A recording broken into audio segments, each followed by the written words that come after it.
Eu vou ler agora uma crônica, e essa crônica diz o seguinte: empresas estão na UTI. Existem várias maneiras ou artifícios para contar uma história, ou mesmo para relatar uma situação. A paródia e a metáfora são figuras de linguagem que podem muito bem ajudar nesse propósito. Usando então a metáfora, pode-se dizer que as empresas operadoras de transporte coletivo de passageiros também foram contaminadas pelo coronavírus e quase todas se tornaram pacientes de alto risco. Isso mesmo, as empresas de transporte foram impactadas pelo vírus e precisam de tratamento como se fossem portadoras de uma doença muito grave. Desde março do ano passado, quando começou o período da pandemia, as empresas pacientes passaram a lidar com situações inéditas e a trabalhar com medidas sanitárias e de higienização como nunca haviam feito antes. Dentre outras surpresas que apareceram, o afastamento social e as várias ações propostas para se evitar aglomerações provocaram enormes danos à saúde financeira na maioria das pacientes. Os primeiros sintomas da contaminação já indicavam que aquelas portadoras de algum tipo de comorbidade empresarial enfrentariam dias muito difíceis. Muito antes de surgir uma nova cepa do vírus, com o agravamento da doença, algumas delas começaram a dar sinais de que a situação provocada pelo coronavírus havia superado a sua capacidade de reagir sem uma medicação apropriada. O nível da temperatura e da oxigenação de seus órgãos mais importantes se tornou preocupante e passou a indicar a necessidade de cuidados muito especiais. Tratamento precoce e medidas paliativas não estavam mais sendo eficazes e a medicação caseira então não permitia que as mais enfermas pudessem cuidar do seu dia a dia da forma como sempre fizeram. Em alguns poucos casos, operações de emergência permitiram ajustes e mudanças de tratamento e de postura que possibilitaram uma razoável recuperação das moribundas e o prolongamento da sua existência. Entretanto, na maioria dos casos, o seu estado de saúde indicava necessidade de cuidados intensivos ou, lamentavelmente, a sua morte por asfixia.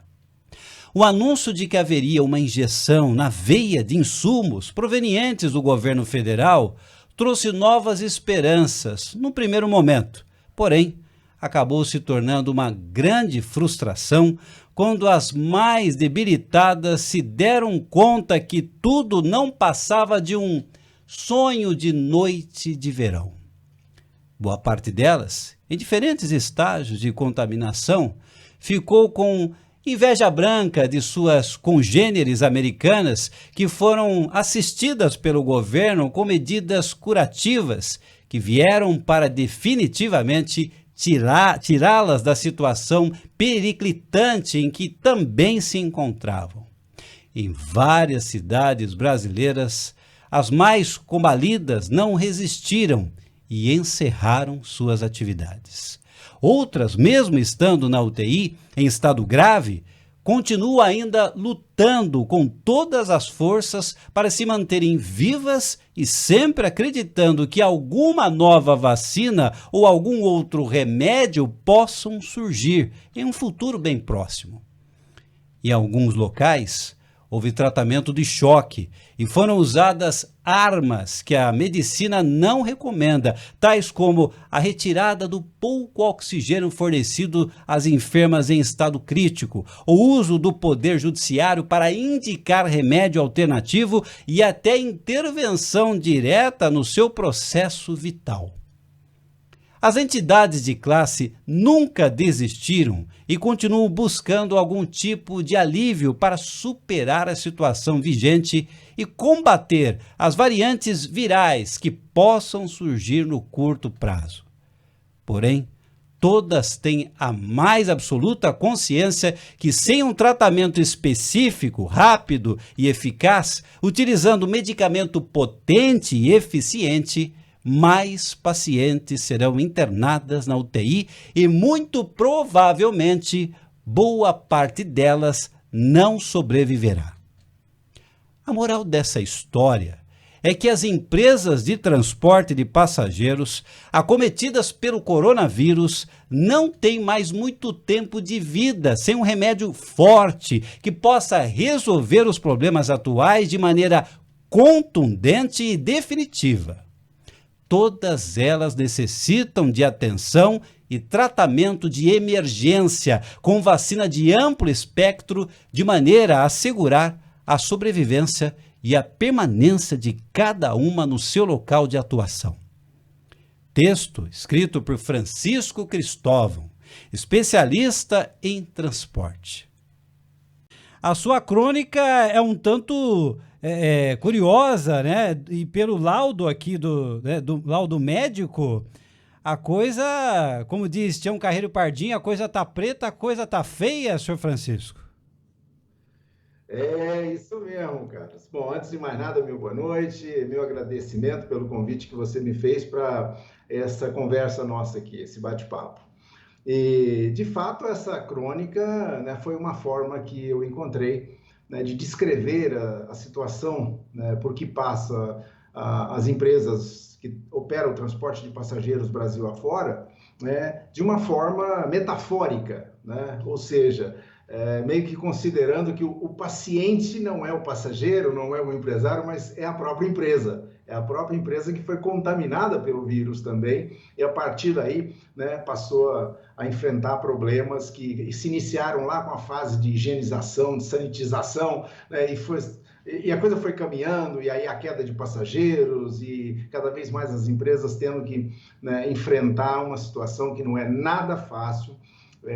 Só para você ter uma ideia, nós tivemos uma queda, né, de demanda da ordem de 40%. Né? No começo, né, lá, abril e maio, do ano passado, essa queda foi maior ainda, mas hoje ela já se estabilizou em mais ou menos, né, 40%. Ou seja, nós ainda conseguimos transportar uma demanda, né, de 60% da demanda que tínhamos no período pré-pandemia.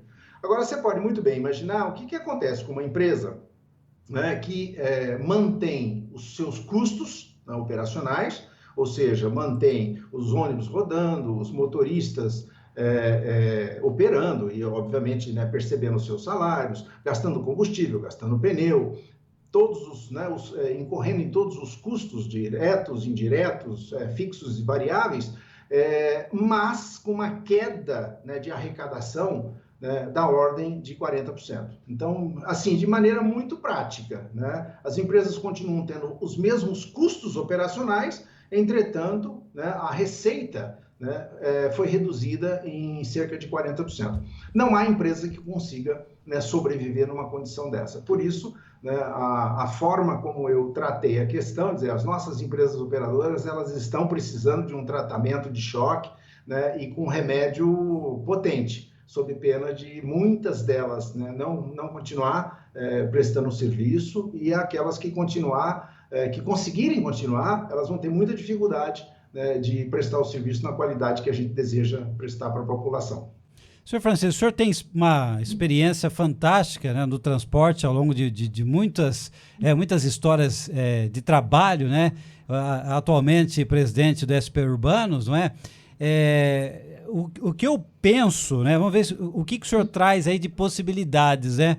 É que para salvar esse paciente, esse modelo de negócio atual de transporte coletivo urbano no Brasil, ele não se sustenta mais. Aliás, está fracassado, né? De tudo que o senhor já viu, já vivenciou, já estudou, o que é possível então? Porque tem que salvar o paciente de alguma maneira. Não podemos deixá-lo morrer, porque senão para. O Brasil precisa do transporte coletivo urbano, que tem que ser gerido por empresas sérias, né? É um negócio não para amadores, mas um negócio para profissionais, né? Mas como salvar, então, né? O que fazer? Eu sei que parece uma pergunta com uma resposta mágica, mas esse modelo de negócio atual não me parece ser algo que dê para continuar por muito mais tempo, né? Ou menos tempo. Sem dúvida. A sua análise está perfeita, né? O seu diagnóstico está perfeito e eu diria que até o teu prognóstico também não está muito fora do contexto, não. Isso também, né? Se eu tenho 45 anos, né, de janela nessa área, você também não pode ser considerado um amador, não. Você já está aí, né, praticando, né, os ofícios do transporte há algum tempo, não é verdade? Mas eu diria o seguinte, muito perfeita a colocação que você faz, o posicionamento que você colocou. As empresas não têm mais condição de continuar prestando serviço na modalidade que vinham. Né? O que significa isso? Nós já vínhamos enfrentando, né, uma perda, né, de passageiros relativamente grande em função, né, basicamente, de novas modalidades que surgiram nas cidades, principalmente nas cidades de médio e grande porte, né, nós começamos a ter que lidar com questões do tipo o Uber, né, a carona solidária, né, o transporte sob demanda, algumas empresas começaram a fazer operações, tudo isso de uma forma inicialmente irregular, mas que por pressão, né, das empresas que estavam propondo esses chamados novos serviços, algumas prefeituras começaram a regularizar, né, essa prestação do serviço, o que piorou ainda mais, né, a situação, né, em termos de queda de passageiro. Na medida que nós fomos perdendo passageiros, fomos perdendo receitas, né, as empresas foram cada vez mais tendo dificuldade, né, de fazer os seus investimentos naturais, normais, que precisam de ser feitos, né, seja na manutenção das suas instalações fixas, seja na renovação da frota, seja na capacitação dos seus motoristas e pessoal de operação, de manutenção, etc, etc. Então, nós já vínhamos, né, nos últimos anos lidando, né, com uma situação, né, que não era a mais fácil, a mais conveniente para nós, não. Entretanto, essa pandemia, e aí eu fui até, usei uma expressão seguinte, para nós, setor de transporte, essa pandemia até que, né, provocou, né, uma discussão nova, né, na sociedade. O que eu quero dizer com isso? O transporte é um serviço público que viabiliza, né, a prestação dos demais serviços públicos. Em outras palavras, sem o transporte, né, coletivo, né, nós não conseguimos levar as pessoas de casa para o trabalho, nós não conseguimos levar as pessoas de casa para a escola, de casa para o comércio, de casa para o lazer, enfim, né, é o transporte, o serviço público que viabiliza os demais serviços públicos. Mas por uma questão muito, eu diria, particular, né, do tipo de prestação de serviço, é um serviço que praticamente no Brasil ele é prestado por empresas privadas, são pouquíssimas as empresas públicas, nós temos o caso da Carris, né, de Porto Alegre, temos também o caso da CMTC de Goiânia, né, e uma outra empresa ainda que, né, alguma cidade que tem uma empresa pública de pequeno porte normalmente, mas assim, a maioria das empresas que prestam serviço, a grande maioria, são empresas públicas. Talvez por isso, esse serviço de transporte tenha sido visto como um negócio de empresas privadas. Então, os empresários é que não sabem operar, são os empresários é que ficam reclamando que a tarifa, né, é muito baixa e com isso eu não consigo cobrir os meus custos de produção do serviço, etc, etc. Quer dizer, na maioria dos casos, o poder público, o poder concedente, não conseguiu dar ao transporte coletivo, né, principalmente urbano, né, o mesmo tratamento que dava à saúde pública, à educação, à segurança, à habitação, quer dizer, tidos, né, constitucionalmente, inclusive, de acordo com, né, o artigo 6º da Constituição Federal, são direitos sociais, né, da população, esses serviços que eu acabo de mencionar, inclusive o transporte. Desde 1995, por uma iniciativa da deputada Luísa Erundina, que foi, inclusive, prefeita aqui da cidade de São Paulo, né, o transporte foi incluído. Ele não era considerado um direito social, mas ele foi incluído.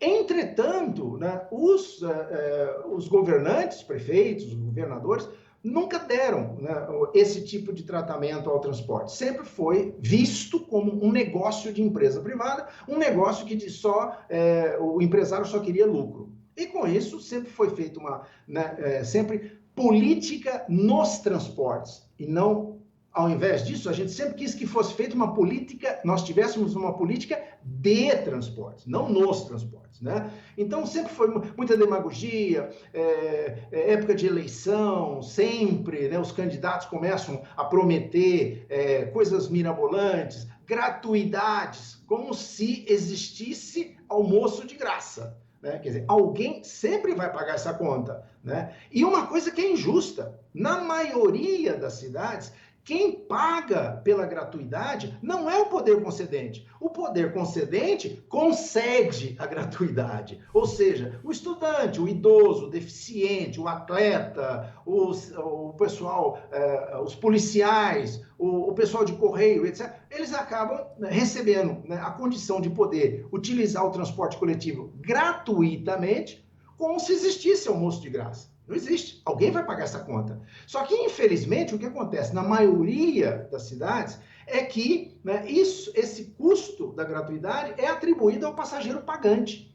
Então, o passageiro que paga a tarifa, ele paga um pedaço da tarifa para cobrir os custos efetivos de produção do serviço e mais um pedacinho para cobrir as gratuidades que o poder concedente autoriza, né?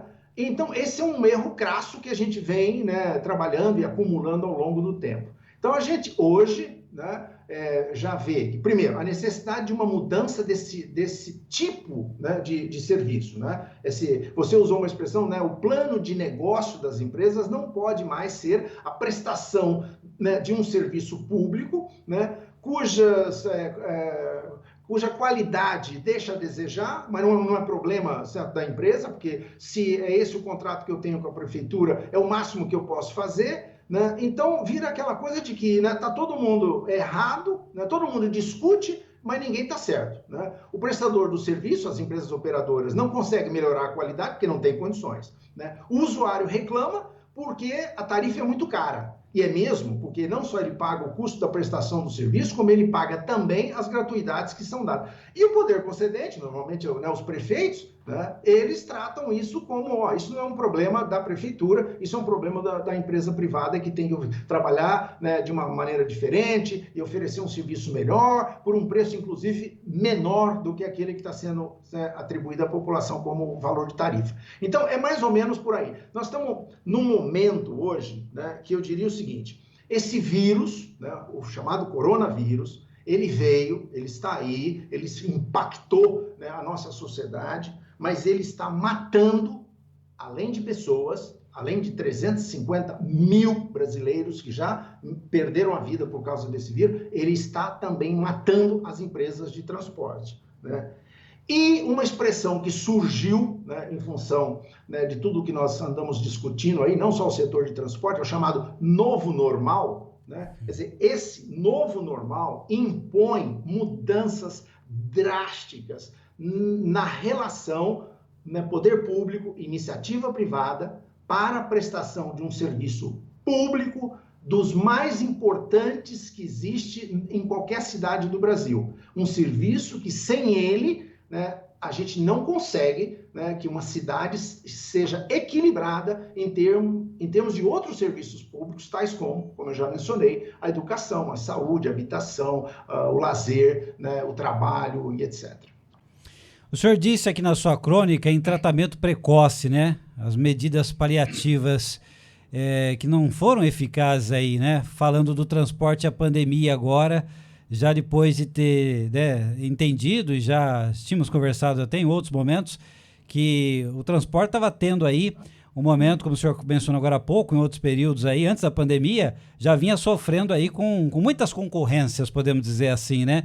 E agora a pandemia e deixando o nosso paciente aí num momento muito delicado, né?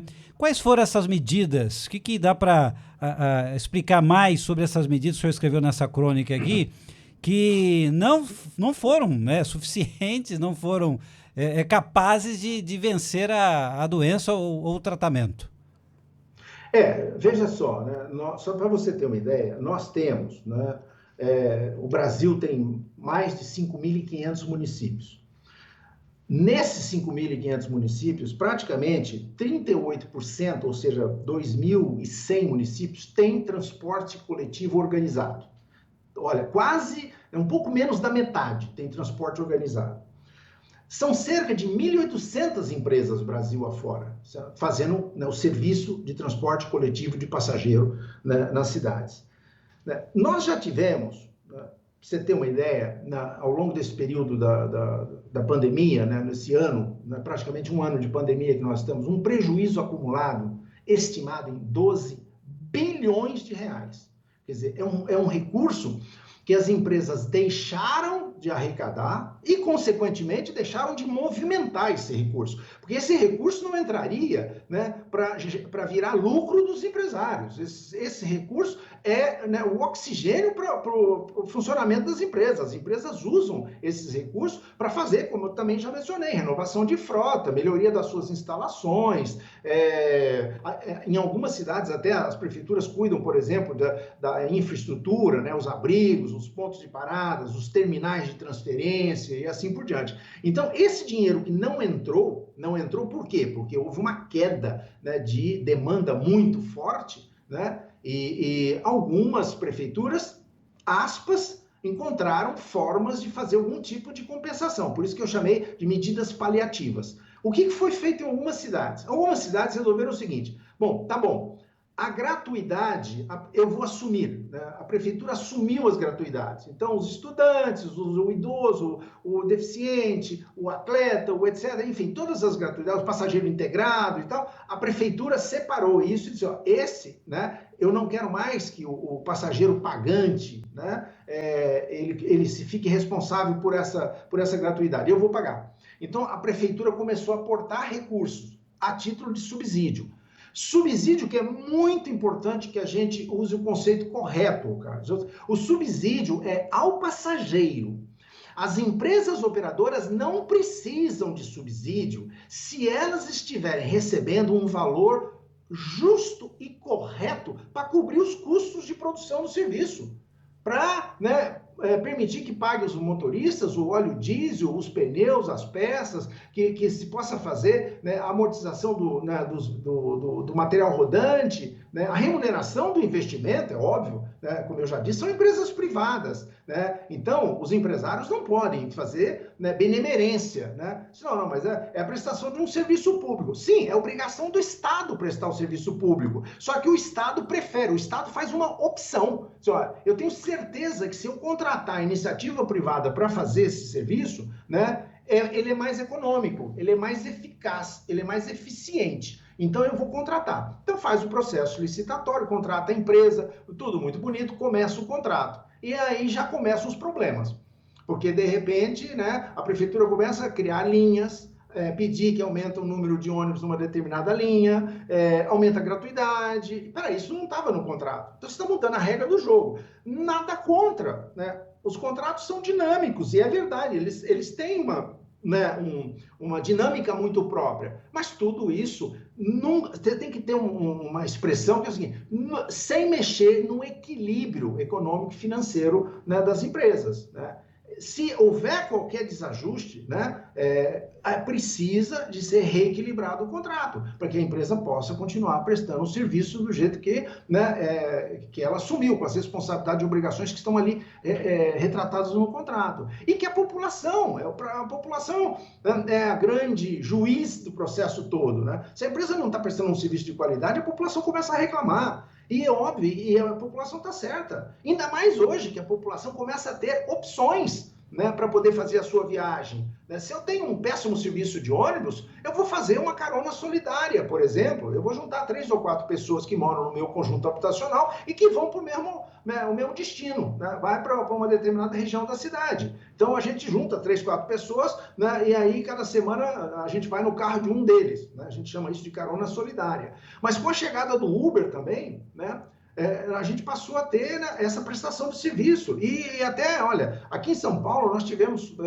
coisas do tipo, as viagens por bicicleta subiram muito, né? Nós tivemos a época do patinete, né? E a gente até reclamava, porque o patinete ele tirava exatamente aquilo que a gente chamava que era, né, a melhor viagem, ou seja, o ônibus vem lá da periferia, né, e traz, né, o passageiro para um terminal próximo do centro. Ali seria o ponto final. Ele pegaria um outro ônibus para chegar no destino final, né? No escritório, na escola, no hospital. Não, aí ele pegava um patinete. Então nós perdíamos essa viagem que era curta, né? E que para nós era uma vantagem muito grande, porque a gente tinha um passageiro pagando uma tarifa cheia para um, né, percurso relativamente curto. Aí ele preferia usar o patinete, a bicicleta e etc. Mas essas coisas todas estão, né, incrível como isso são modas, né? Eles vieram aqui em São Paulo, tiveram um crescimento muito forte, mas já o patinete não tem praticamente mais em São Paulo. Eu até esqueci bicicleta... do patinete. Eu nem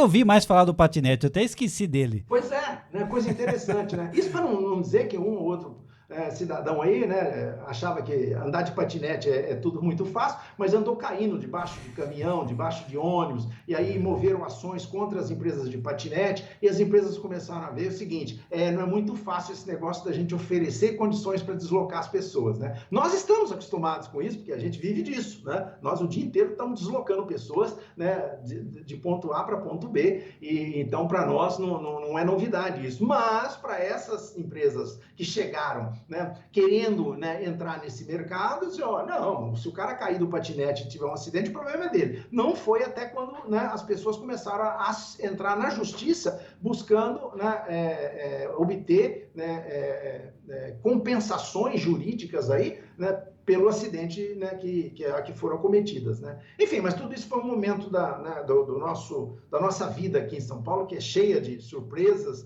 né? E a gente está acostumado com isso. Para nós não é novidade, né, enfrentar, né, situações, às vezes até bem adversas, mas que depois as coisas vão caindo no normal. E assim tem sido. Então, olha, ao longo desse ano, né, nós acumulamos prejuízo, nós, né, tivemos que demitir 70 mil trabalhadores, empregos diretos, e, consequentemente, isso gera 300 mil empregos indiretos. Onde estão esses empregos? Nas fábricas, porque quando a gente, né, teve essa queda de arrecadação, as empresas não renovaram suas frotas. Então, significa que o fabricante de chassi, de carroceria, de componentes, também né, as vendas caíram e tiveram que ajustar o seu quadro de pessoal e que demitir pessoas. E são os tais empregos, né, indiretos do setor. Nós, então, estimamos que, né, houve uma redução aí de cerca de 300 mil empregos indiretos que deixaram de existir, né? Nós tivemos paralisações e greves aqui e acolá que atingiram mais de 200 cidades nesse ano, né? Desculpa, não, foram mais de 200 movimentos de paralisação, né, em cerca de 80 cidades. 80 cidades tiveram, todo dia, né, que a gente abre o jornal, você tem uma cidade aqui, uma cidade lá, que, né, o sistema de transporte está parado. Né? Por quê? Porque as empresas não têm condição de pagar os empregados. E aí é natural, o empregado para de trabalhar. Sem salário, eu não trabalho, né? O que é absolutamente correto, né? Ninguém está reclamando disso, não. Né? Mas são situações que foram criadas aí. Nós já tivemos o fechamento de empresas que chegaram num ponto, eu escrevi isso aí na crônica, né, de uma maneira metafórica, né? Empresas que morreram, né? Elas foram lá e entregaram o contrato para a prefeitura, né, e disse, olha, não tenho mais condição de continuar operando. Isso aí, né, pelos números que nós obtivemos, aí, nós já superamos a casa de 30 empresas, né, que já entregaram. Isso para não dizer aquelas que sofreram, né, intervenções. Você que atua no setor, né, está sempre ligado aí nas notícias do setor. Rio de Janeiro está passando por uma intervenção no BRT, né, seríssima, né, seríssima. No Rio de Janeiro, o sistema de transporte está num momento muito complicado, né, e particularmente o BRT, que era um sistema que foi, né, criado aí para os Jogos Olímpicos, para a Copa do Mundo, etc., né, uma coisa de primeiro mundo, né, mas infelizmente, por todas essas razões que nós já comentamos aqui, né, o serviço, né, foi degradando, muito vandalismo, as estações sendo depredadas, etc. O que aconteceu? O prefeito, né, o prefeito que assumiu agora em janeiro, meteu uma intervenção nas empresas, né, tirou a administração privada, a prefeitura assumiu a gestão, né, das empresas e, segundo ele, deverá fazer uma licitação aí a curto prazo para poder devolver, né, o serviço para as empresas privadas. Segundo consta, não é a intenção da prefeitura, né, criar uma empresa pública para operar o BRT, né, ou continuar operando da forma como vem, né, por meio de uma intervenção no serviço, né, por longo prazo. O que eles querem é o mais rápido possível, né, fazer uma licitação. E aí é o seguinte, muito interessante. Você pegar as empresas, esse é um problema que a gente tem também, Carlos, que é muito interessante. As empresas têm contratos vigentes com o poder concedente. Você chegar num contrato vigente e dizer, olha, nós precisamos de mudar certas cláusulas do contrato, é sempre uma questão muito complicada. Por mais justo que seja, sabe? Às vezes a prefeitura se sente numa posição inconfortável e é compreensível isso. Porque, espera um pouquinho, né? Eu fiz uma licitação e contratei a empresa dentro dessas regras, né? O processo editalício, a licitação, foi toda conduzida dentro de determinadas regras. Aí eu tenho um contrato, 3, 4 anos de contrato, e agora eu vou mudar as regras, vou mudar cláusulas, inclusive, ligadas à remuneração, né? A extensão de vida útil de carro, essas coisas, né? Isso é muito complicado, né? As próprias prefeituras podem sofrer ações aí de potenciais interessados, empresas que participaram do processo licitatório e não ganharam, etc. Então, é uma insegurança jurídica, eu diria, muito grande. Então, às vezes é melhor isso mesmo, né? Então, interrompe o contrato e licita de novo, dentro de novas regras, porque licitar do jeito que foi licitado é repetir o erro. É trocar 6 por meia dúzia, tendo já experimentado, né, que da forma como foi feita não deu certo. Então, não pode ser repetido. Tem que inovar, tem que achar formas diferentes, e aí nós podemos entrar, né, por pontos que nós estamos discutindo, né, mas eu não quero me alongar nessa resposta, vou deixar você, né, fazer as suas considerações para eu poder entrar de novo, e até, de repente, falar o que está sendo pensado nesse novo modelo que a gente está vislumbrando aí, né, no período pós-pandemia. Quer dizer, já está claro que do jeito que está não dá. Tem que ter um novo cenário, isso está sendo discutido, pensado, e alguma coisa nós teremos que ver para a sobrevivência dessas empresas, né? Senhor Francisco, na cidade de São Paulo, a grande mídia, de maneira constante, diariamente, eles não medem esforços para falar do transporte coletivo sempre no momento que o ônibus está cheio, momento do horário de pico, era assim antes da pandemia, né? Sempre foi assim, você liga o jornal de manhã, de tarde, de noite, é sempre esperando, e as filmagens quando tem filas de passageiro, quando tem horários diferentes do dia, eu nunca vi nenhum jornalista, nenhuma emissora de TV, como horários que eu já estive em transporte coletivo aqui em São Paulo, né? No bairro do Campo Limpo, por exemplo, perto da minha região aqui, onde os ônibus novos, articulados, grandes veículos, né, modernos, eu não vejo lá a grande mídia mostrando exatamente essa novidade, que o transporte evoluiu sim, né, e tem muita coisa boa que nós podemos aí comentar, falar e utilizar do transporte. Agora, nesse momento duro que nós estamos vivendo, o transporte coletivo parece estar sendo o vilão, mais uma vez aí, né? Culpa é do ônibus, o transporte de novo, é culpa do empresário que não quer colocar frota para rodar, que quer diminuir frota para diminuir lá os custos, né? Como é que está a realidade do transporte diante da realidade do contrato? O novo contrato assinado já está valendo? Quando começará a valer? E como é que está essa questão de pandemia e frota de ônibus? Porque a grande mídia dá a entender que os empresários, se puderem, fecham as portas, não deixam os carros rodar mesmo, porque vai ser melhor para eles, né? Como é que está essa realidade? Então tá bom, vamos começar. A licitação foi feita em 2019, né? Nós assinamos, né, o contrato, né, em setembro, né, de 2019. Né? Então, a partir de setembro de 2019, nós começamos com um novo contrato. Né? E aí, você acho que vai se lembrar disso, nós em outra oportunidade conversamos, nós tínhamos duas categorias de empresas aqui em São Paulo. Nós tínhamos as empresas concessionárias, que são as empresas mais tradicionais, que operam na região mais central, e as empresas permissionárias, que são aquelas que operam na região mais afastada, mais na periferia, né? Inclusive operam veículos de menor porte. Por quê? Porque o sistema viário na periferia, ele é mais complicado, são ruas muito estreitas, às vezes a topografia é muito acidentada, então lá nós precisamos de um tipo de veículo e na região mais central nós precisamos de um outro tipo de veículo. Mas naquela época, antes do novo contrato, nós tínhamos duas categorias, né, de contratos, vamos assim dizer. Depois foi feita a licitação e agora, né, são todas concessionárias. Nós temos 24 empresas, né, concessionárias que operam o transporte por ônibus na cidade de São Paulo, divididas em 3 subsistemas. Nós temos o sistema estrutural, que é o sistema operado por veículos de grande capacidade, são os veículos articulados, os superarticulados, que são aqueles que têm, né, um eixo duplo lá na traseira, né? E nós temos uma frota relativamente grande já, né, desses veículos, né? São veículos mais modernos. E então eles operam em grandes vias, em corredores, em eixos estruturais.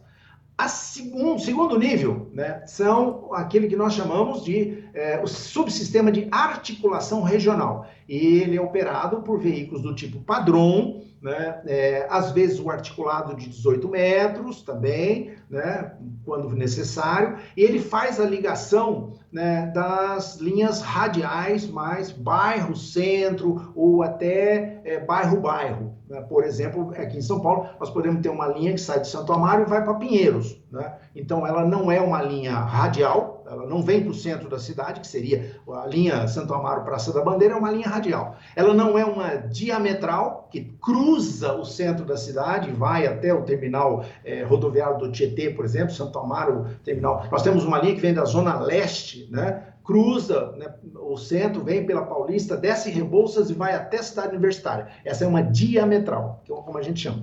Então, bom, nós temos então o estrutural com grandes veículos em eixos e grandes avenidas. O articulação com veículos de porte médio ainda, né, o articulado e o padrão operando as linhas radiais. E temos o terceiro nível, que é o de distribuição local, né, que é operado pelas antigas, né, cooperativas, né, hoje são concessionárias iguaizinhas às outras, né, e que operam, né, na região mais afastada e que operam veículos de menor capacidade. São os MIDI, são o que nós chamamos de básico, que é um ônibus com motor dianteiro. E por que ele precisa ser? Porque ele tem, né, ele opera em regiões como eu já mencionei, vamos dizer, descidas e subidas e certo, e que um ônibus tipo padrão ou tipo articulado não consegue circular por lá. Então a topografia é muito acidentada e precisa de veículos mais parrudos, né, que é o caso do motor dianteiro. Bom, então é isso aí. Isso tudo, para você ter uma ideia, nós temos alguma coisa como 6.000 ônibus nesse subsistema de distribuição e 8.000 ônibus nos outros dois. O que totaliza uma frota de 14.000 ônibus na cidade de São Paulo. Frota patrimonial. Se a gente tirar dali a reserva técnica, que são aqueles veículos que estão sempre parados nas garagens para fazer substituição de conjuntos, veículos que foram abalroados, etc., isso representa em torno de 8% da frota. Então nós temos rodando na cidade de São Paulo 12.500 ônibus todo dia. O que acontece nesse exato momento? Nós estamos trabalhando no sistema de distribuição local, os veículos de menor capacidade, com 93%, 94% da frota total. Né? Esses 6%, de novo, são veículos que não têm condições de rodar ou que até têm condição de rodar, mas aí nós temos um problema de tripulação.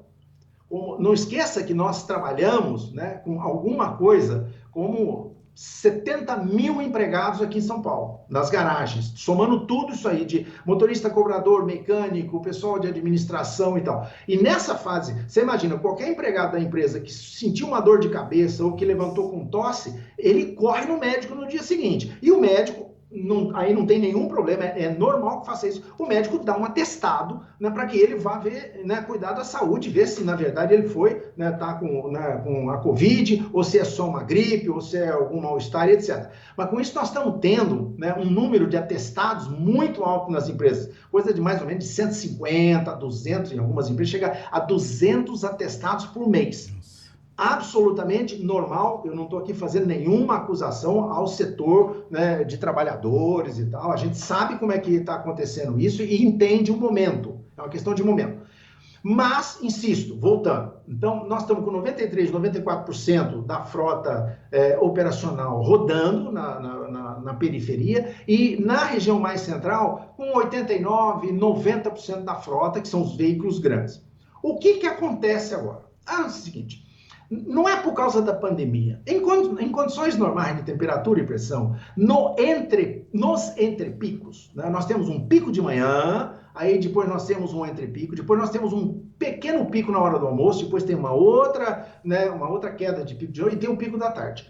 Ali, no entrepico, entre o pico da manhã e o pico da tarde, nós temos qualidade de serviço de primeiríssimo mundo em São Paulo. Os veículos são de boa qualidade, os motoristas são muito bem capacitados, treinados, sabem dirigir os ônibus nas condições adversas que nós temos aqui em São Paulo, de trânsito, de congestionamento e etc, etc.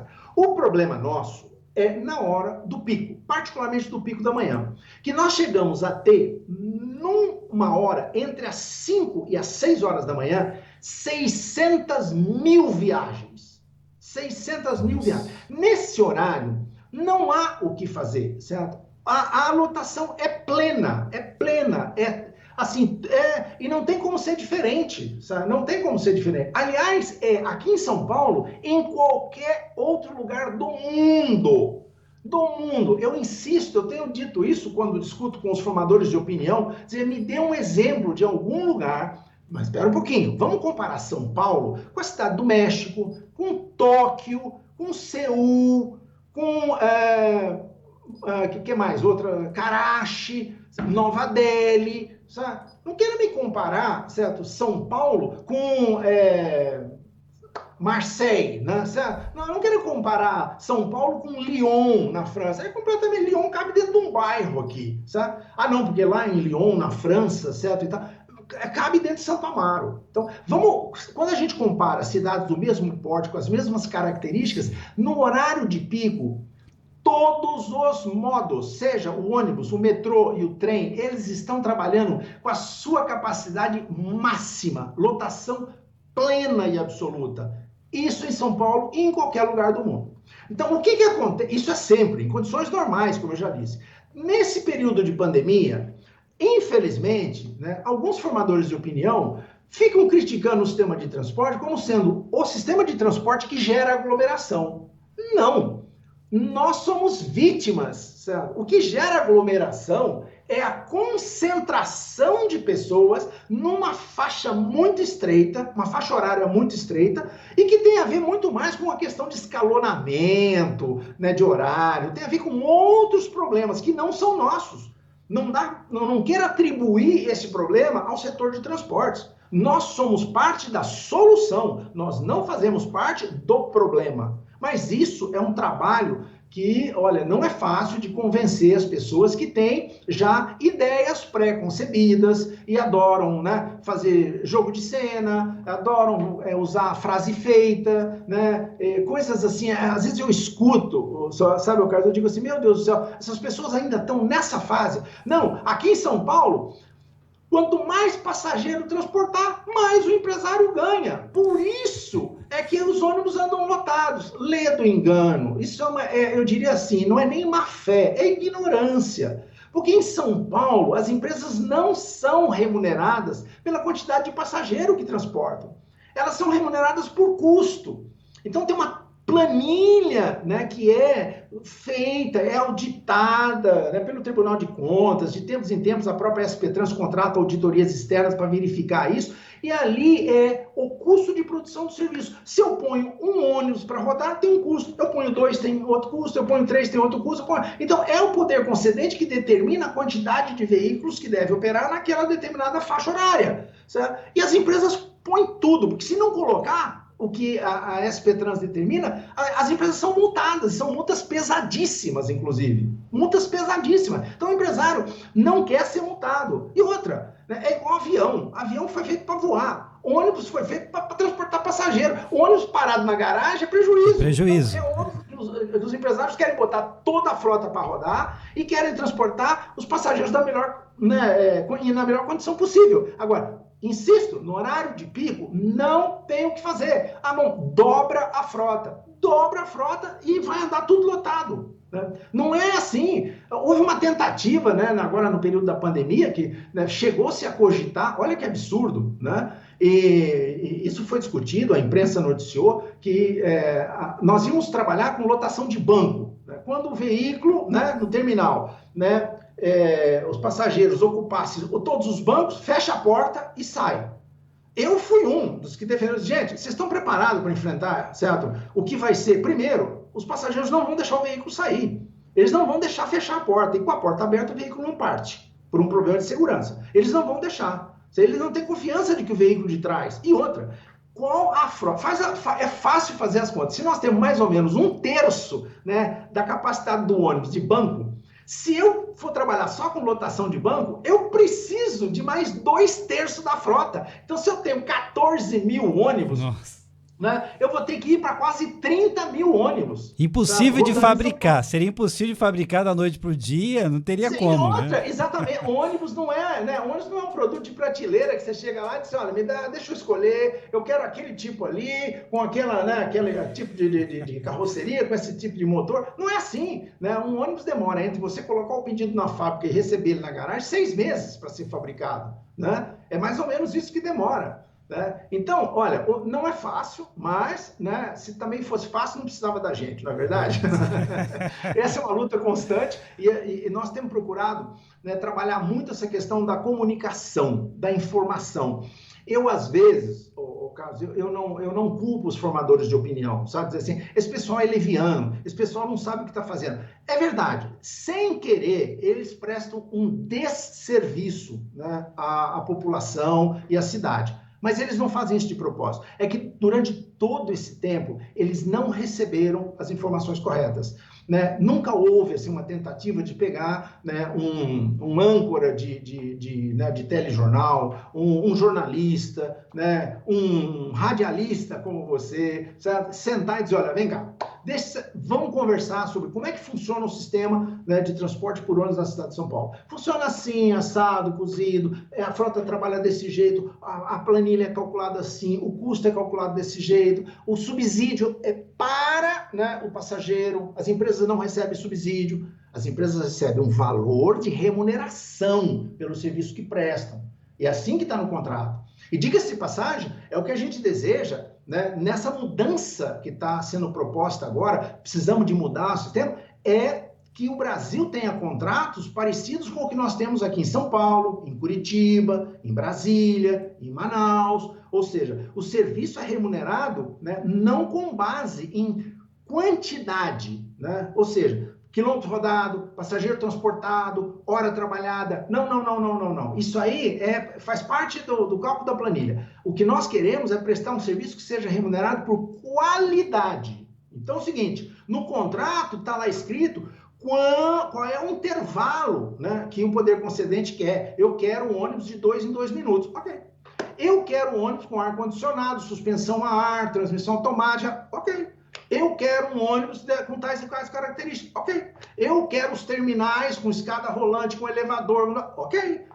Põe tudo isso no papel, passa o traço, tem um número. Não é difícil de fazer essa conta. A engenharia, né, se juntar um economista e um engenheiro, eles deitam e rolam em cima disso. Sabem fazer isso aí muito bem. Né? E é isso que nós queremos aqui para frente. É trabalhar com contratos por qualidade e não mais por quantidade. Por quantidade deu no que deu. Tá aí, ó. Os contratos, a remuneração é tudo por passageiro, tem alguns lugares que é por quilômetro, tem outros lugares que é por hora trabalhada, certo? Não funcionou. Então, agora, né, essa mudança que a gente vem trabalhando e vem discutindo isso, né, e olha, um instrumento, né, uma ferramenta dessa que você está nos proporcionando, né, para poder discutir isso da forma como eu estou fazendo, com total tranquilidade, abertura e sem restrição de tempo, né? você pode, já te autorizo, pode editar essa conversa nossa, porque eu falo muito, mas... Eu estou aprendendo né? e a nossa audiência está aprendendo, eu tenho certeza também, porque é isso que falta realmente, essa comunicação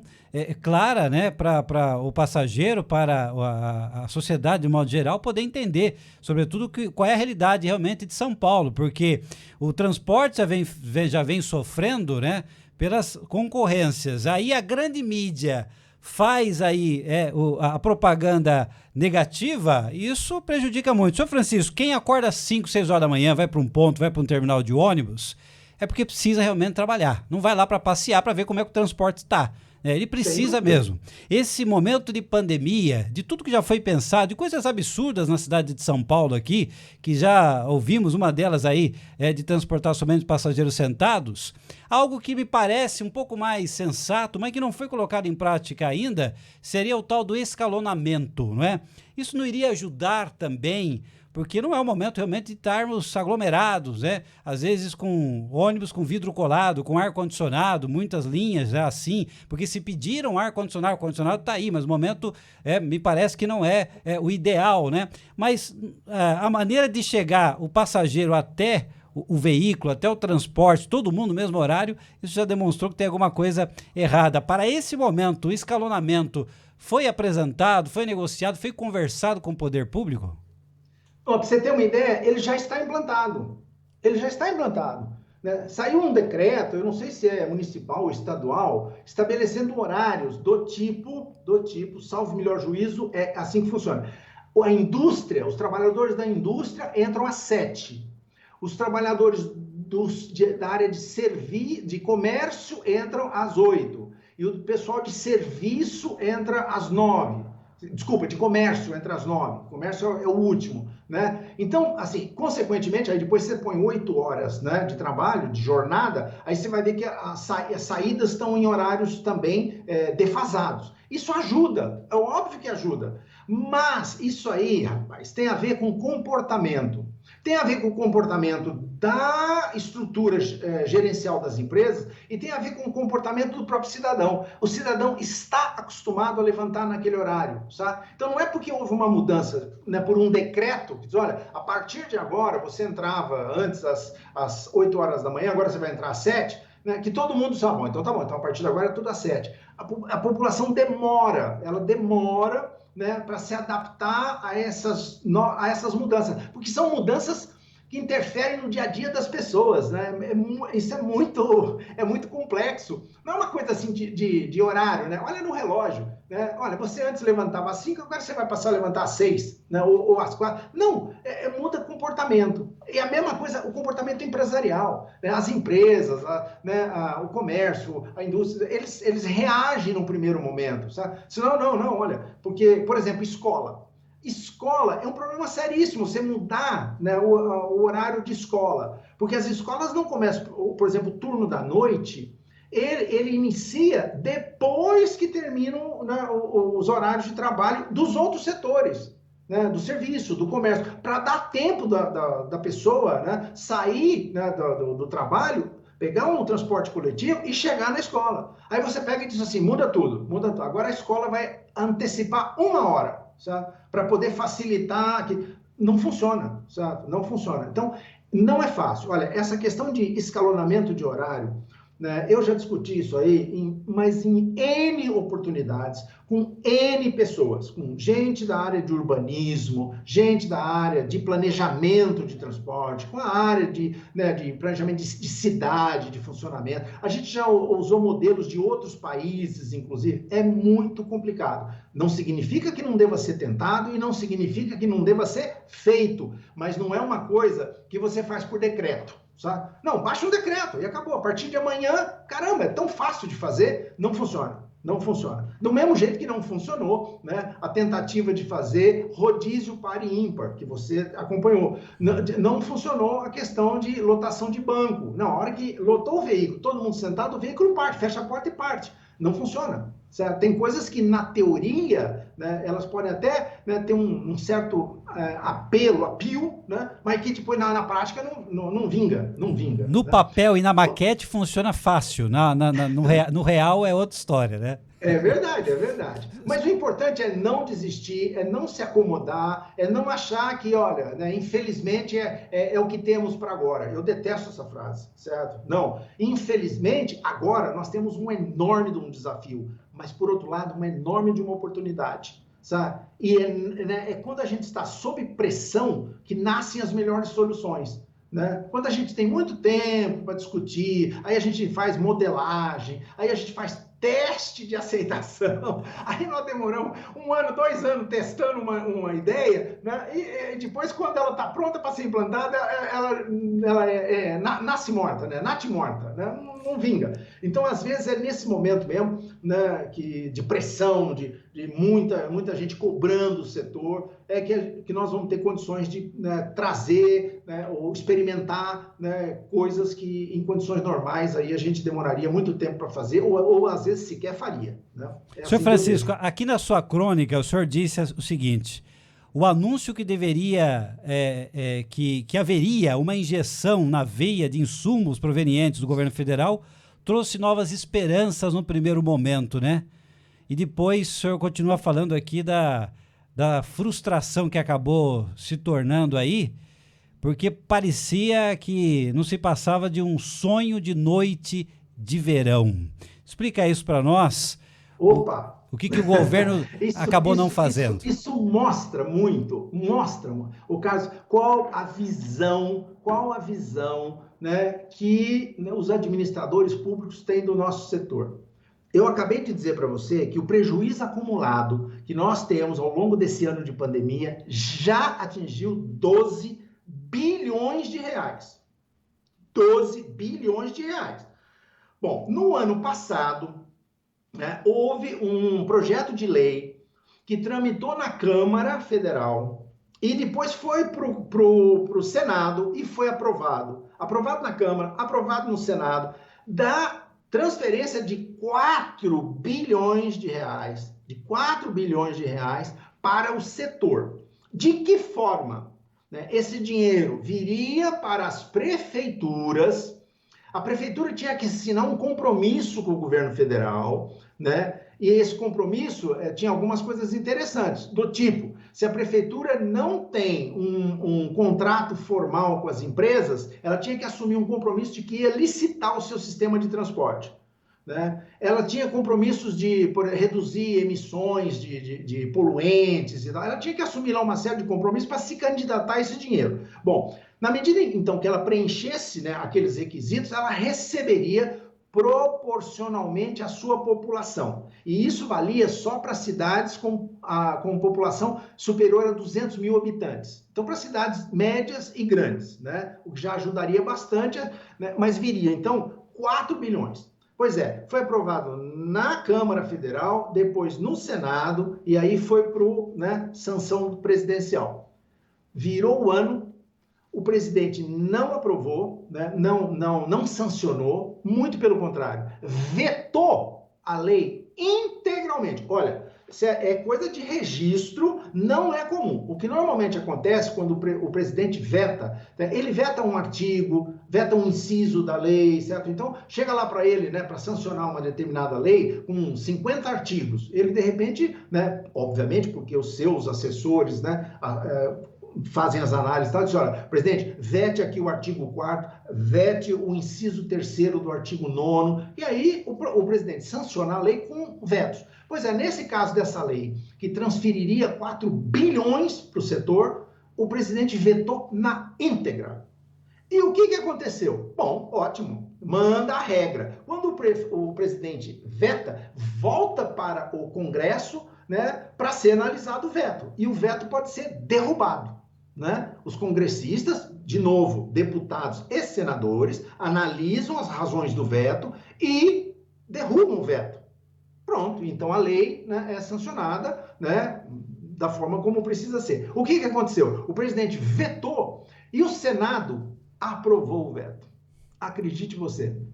Então, quando eu disse, né, que foi assim, né, uma esperança das empresas, porque isso tramitou, né, as entidades de classe, né, particularmente a nossa Associação Nacional, a NTU, a Confederação Nacional do Transporte, né, todo mundo, certo? estava muito envolvido com essa questão, sabendo que isso aí ia ser um oxigênio, né, para as empresas que já estavam numa situação muito difícil. Qual não foi a surpresa? Né, que isso aí virou um sonho de noite de verão, como eu coloquei na crônica, né, porque infelizmente só gerou expectativa, só gerou esperança e depois uma baita de uma frustração. Em contrapartida, e eu escrevo isso aí na crônica também, nos Estados Unidos houve uma injeção, né, de milhões e milhões de dólares, né, para todos os setores da economia, mas em particular para o setor de transporte, né, e lá nos Estados Unidos, né, o transporte é muito público, né, você tem os metrôs, você tem as ferrovias e tal. O ônibus, né, até o ônibus, né, na verdade, é operado pelas empresas públicas, né, o caso das chamadas autoridades, as authorities, né, então você pega Nova York, você pega Los Angeles, né, o sistema normalmente é público e tal. Elas receberam, essas empresas receberam uma injeção de recursos como nunca visto antes. Eu não tenho aqui de memória os números, né, mas foram, assim, milhões e milhões de dólares, né, para realmente, não é para tampar um buraquinho, não é para dar uma ajudazinha, não, é para resolver o problema das empresas. Né? Houve também uma queda de demanda muito forte, queda de receita, né? As empresas tiveram as suas dificuldades, algumas foram para banco, né? Enfim, né? Que buscaram formas de equilibrar o seu caixa, mas aí veio uma ajuda do governo federal, né? Para que elas continuassem prestando os seus serviços e se recuperassem, coisa que não aconteceu aqui também. Infelizmente, né? Nós passamos aí por uma fase de expectativa muito grande, mas grande frustração, né? Morremos todos na praia. Bom, diante disso, a permanência, então, das empresas, a existência de cada uma delas vai deixando aí o nosso paciente, né, as empresas cada vez em risco de morte, de fecharem mesmo, né? Isso é um problema para todos, porque fechando, as empresas que têm know-how, que têm conhecimento, que estão aí tradicionais, entendem do assunto, vão deixando de gerar empregos e de transportar o brasileiro. O nosso tempo já está quase no final aqui, eu preciso ir para os finalmente, infelizmente, mas eu preciso perguntar como é que está a questão dos motoristas e vacinação. Eu li agora há pouco, no período das 8 da noite, quando nós entramos ao vivo, uma notícia em que a Conmebol vai doar 50 mil doses de vacinação chinesa contra a Covid para imunização dos jogadores. E eu não ouço nada de positivo para a vacinação dos motoristas. O senhor já falou aí, tem gente afastada e a coisa vai piorando. Quer dizer, como ter mais ônibus rodando também se não tem o profissional, o motorista ali que está afastado, que está doente, enfim, e até que faleceram, né? Infelizmente, momento muito delicado. E de vacinação concretamente, nada, né? Como que o senhor vê esse posicionamento aí de que a fila de quem também está na linha de frente como motoristas estão lá nas últimas posições sem uma perspectiva para que sejam vacinados para continuar o seu trabalho, né? Isso é muito sério, muito grave e alguma coisa tem que ser feita, penso eu, não é? Não, você está certíssimo. E eu diria o seguinte, existe uma nota técnica emitida pelo Ministério da Saúde, né, onde, né, foram feitas assim, foram estabelecidas as prioridades, sabe? Então, os trabalhadores do setor de transporte, não só de passageiro, né? E aí é transporte rodoviário, hidroviário, aeroviário, né? Enfim, todos os trabalhadores do setor de transporte, eles estão, né, eu diria, acho que na 23ª posição de prioridades. Né? Começou, obviamente, né, com, né, na época começou a vacinação, a gente estava acompanhando isso, né, com os idosos, depois os indígenas, os quilombolas, né, os portadores de comorbidade, e assim foi descendo. Aí daqui a pouco começaram as categorias, né, começaram, né, por exemplo, policiais e exército, né, e forças armadas. Agora aqui em São Paulo nós já estamos com o pessoal da educação, né, pessoal dos professores e tal, mas de uma determinada faixa de idade para cima. Então, tá chegando o próximo. A nossa, não pense você que a colocação, né, nessa ordem de prioridade aconteceu por acaso. Isso foi um trabalho feito pela nossa Confederação Nacional, né, do Transporte, a CNT, né, que pressionou para que a gente estivesse, primeiro, na lista de prioridades. Segundo, numa posição o mais cedo possível. Né? Nós temos outras tentativas que estão sendo feitas na Câmara Municipal aqui de São Paulo, né? Surgiu um projeto de lei, né, para que fosse aprovada uma lei para antecipar a vacinação dos nossos trabalhadores. O problema todo, Carlos, é o seguinte: primeiro, né, é a quantidade de vacina. Nós temos um problema de quantidade de vacina. Com essa produção que nós temos aqui, né, de Butantan e de Fiocruz, né, cada dia que, né, lançam aí é irrisório. Não, o Butantan entregou 2 milhões de vacina. Puta, 2 milhões de vacina é muita vacina. Não, é um pingo. Né? Nós precisamos de 400 milhões de vacinas para poder vacinar a nossa população. Né? Então, nós temos a outra questão, empresas que estão tentando, né, comprar vacinas. Né? Tem todo um regramento aí, que já mudou, né? Antigamente podia comprar, mas tinha que doar para o SUS. Depois veio, né, uma outra legislação, não, você pode comprar, né, pode comprar para os seus empregados, mas você tem que doar metade. Né? Então, se você tem 50 mil empregados e você precisa de 100 mil doses, você tem que comprar outro tanto e doar para o SUS. Né? O problema todo também está no seguinte: onde estão as vacinas? Onde estão as vacinas? As vacinas, né? Outra, onde elas estão, elas precisam estar aprovadas aqui no Brasil.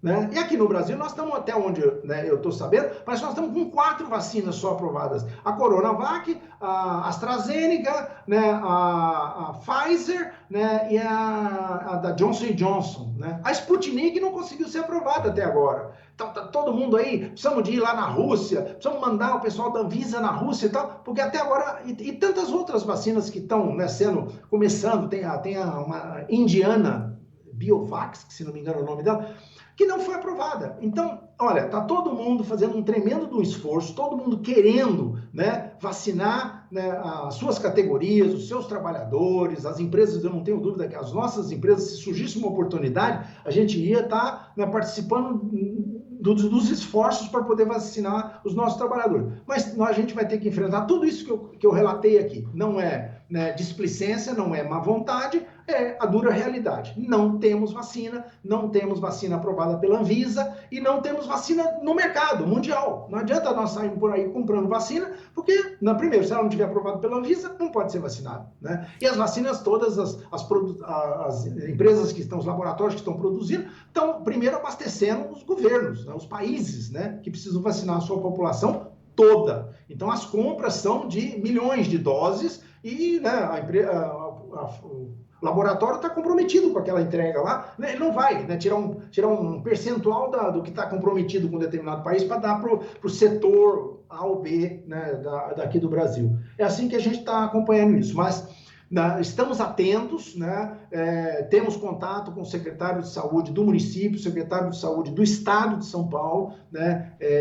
Já há articulações sendo feitas pelos nossos representantes aí, no sentido de tentar antecipar, né, o mais rápido possível a vacinação dos nossos trabalhadores, que estão em contato diariamente, né, com, né, a população. Você imagina o nível de exposição, né, desses trabalhadores. Né? Exatamente. Está previsto uma paralisação geral aqui em São Paulo, vai atingir com certeza aí o ônibus também, os profissionais. Como que o senhor vê esse momento aí do sindicato, né, se organizando, dessa paralisação para chamar a atenção? Legítimo, é para chamar atenção né, e é importante que se faça. Eu só espero que façam isso com responsabilidade, né, que não faça isso, por exemplo, nos horários de pico. Né, ultimamente, né, o sindicato dos motoristas aqui de São Paulo tem tido tem dado demonstração de um senso de responsabilidade muito grande. Eles, quando querem fazer as suas manifestações, eles até fazem a paralisação dos terminais, mas nos horários de entre pico. Então, eles deixam, né, a população ser levada para o seu trabalho, né, não prejudicam a volta do trabalho para casa, mas no entre-pico eles fazem as suas manifestações, a paralisação, e com isso, né, eles obtêm, né, o espaço na mídia, né, para poder chamar a atenção para suas causas. Para nós isso é absolutamente legítimo, a gente não vê nenhum problema nisso não. Francisco Cristóvão, para a gente encerrar aqui esse bate-papo importantíssimo, esclarecedor, aprendi mais um bocado importantes, na realidade do transporte. Entendemos que alguma coisa no transporte urbano tem que mudar, não só em São Paulo, mas nas principais cidades do Brasil aí. Algo novo vai surgir disso tudo, né? O transporte de passageiros coletivo urbano na cidade de São Paulo, o passageiro ainda terá a oportunidade de se sentir orgulho do seu transporte. Isso ainda vai ser algo que nós vamos vivenciar ainda, senhor Francisco, para a gente encerrar. Olha, eu espero que eu consiga ver isso, porque acho que eu comentei hoje aqui nessa conversa nossa, eu estou há 45 anos no setor, né? Eu comecei em 1977, e você não pode imaginar, né, em 1977, como é que era o transporte por ônibus na cidade de São Paulo. Primeiro, nós estávamos iniciando, né, a operação da primeira linha do metrô, né? Nós tínhamos 66 empresas, né? Era uma bagunça o setor. Então foi quando o prefeito Setúbal, né, Olavo Setúbal, foi prefeito de São Paulo, primeiro, né, ele criou a CT, né, a Companhia de Engenharia de Tráfego, para botar o tráfego na mão de engenheiros, né? Ele pegou o pessoal que aprendeu a fazer isso no metrô, foi estudar lá fora para fazer os desvios de tráfego para que pudesse ser construído o metrô, construiu a CT. Na CMTC, né, ele criou a diretoria de trólebus e colocou como responsável aquele que veio a ser o meu guru, que é o Dr. Adriano Branco, né, e ainda permitiu uma renovação de frota, modernização da empresa. Então, ele fez a licitação e transformou aquelas 66 empresas que operavam desorganizadamente, né, em, se não me engano, 20 e poucas empresas que operavam 23 áreas. A cidade foi dividida em 23 áreas operacionais e em cada área operava uma única empresa ou um consórcio de no máximo 2 empresas. Desde então, né, eu assisti, né, tudo isso, né, lá no final da década de 70, eu digo 1977, 1978, e eu venho acompanhando ao longo do tempo tudo o que está acontecendo. Eu diria que cada ano que passa, melhor fica.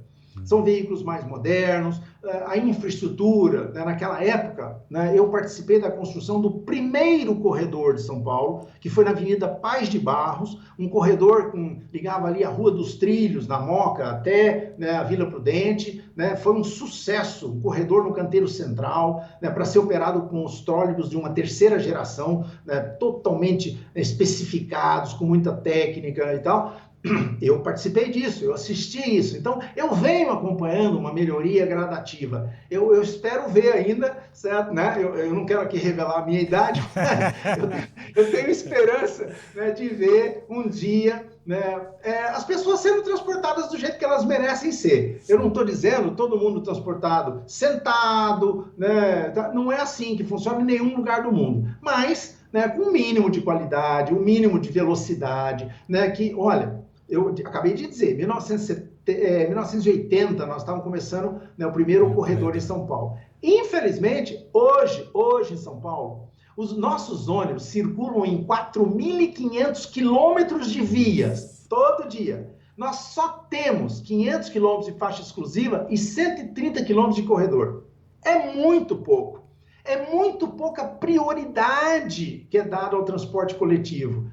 Por isso, os nossos ônibus ficam misturados nos congestionamentos, eles não, sabe, eles não têm prioridade. Quando eles estão chegando próximo do semáforo, ele tem que parar para que os carros cruzem. Não pode. A hora que ele vai chegando próximo do semáforo, o ônibus tem que acionar o semáforo fica verde para o ônibus, sabe? Ele tem prioridade, né? E o automóvel que pare, né? E assim é. Então, né, as coisas vêm acontecendo, cada vez mais engenharia vem sendo, né, alocada, né, à prestação do serviço. Eu tenho, né, fortes esperanças que ainda vou ver, sim, eu vou assistir esse desafio que você acabou de colocar, de que nós vamos ter em São Paulo um transporte, né, coletivo de qualidade. Talvez não, né, de primeiro mundo, talvez não, né, com todo mundo andando dentro de um ônibus, né, sentado, né, etc. Mas, né, com uma qualidade suficiente para que o usuário, né, o nosso cliente, né, eu gosto muito de usar essa expressão, o nosso cliente possa valorizar o serviço público que está sendo prestado,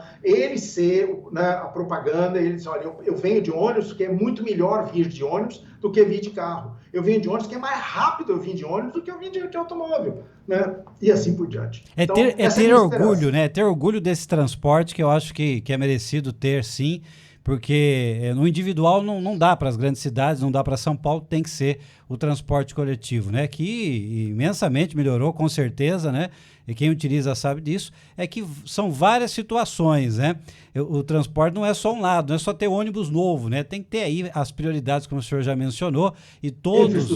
Infraestrutura, né? Que não temos, né? Então, todos os atores envolvidos aí, realmente fazendo a sua parte, né? Uma pena que o nosso tempo já estourou aqui. Mas, Carlos, eu não posso deixar de aproveitar essa liberdade que você dá e essa descontração com que a gente conversou, dizer o seguinte... Quando eu comecei, lá em 1977, o meu cabelo era pretinho. Ele ficou branco, sabe? De tanto pensar, de tanto tentar, de tanto, né, insistir para que as coisas melhorassem, né? Então, se mais não fiz, né, é porque não teve condição de fazer, mas que eu fiquei de cabelo branco, fiquei. Ficou, a prova está aí. Estão todos aí na cabeça o cabelo, né? Que bom. É verdade, é verdade. Senhor Francisco, muito obrigado, hein, Carlos? Muito obrigado. A Rádio Ônibus completou no mês de março agora 7 anos de existência, né? Gradativamente crescendo, com os pés no chão, coração no alto, como eu costumo dizer, para poder discutir o assunto ônibus de maneira séria e até mesmo descontraída, né? Como o transporte sempre mereceu. E nós estamos fazendo isso aí, enfrentando todos os desafios também, né? O que dizer uma rádio que toca ônibus? Muito bom, parabéns pela sua iniciativa, parabéns pelo que você já conseguiu fazer nesse setor, nesse mundo aí, que também não é para amadores e para incompetentes. Eu acho que você tem demonstrado aí um foco, né, e uma obstinação em conseguir aquilo que você já conseguiu. Parabéns, e eu me senti muito honrado em poder, né, bater esse papo aqui com você nessa noite. Para nós foi uma grande alegria, aprendemos mais um pouco e até uma próxima oportunidade, porque o assunto ônibus nunca vai morrer, sempre voltaremos a falar do transporte tão querido, tão importante para todas as cidades, principalmente para nossa São Paulo também. Sr. Francisco, uma ótima noite, continue se cuidando aí, até uma próxima oportunidade. Até uma próxima, muito obrigado. Ônibus, Rádio Ônibus.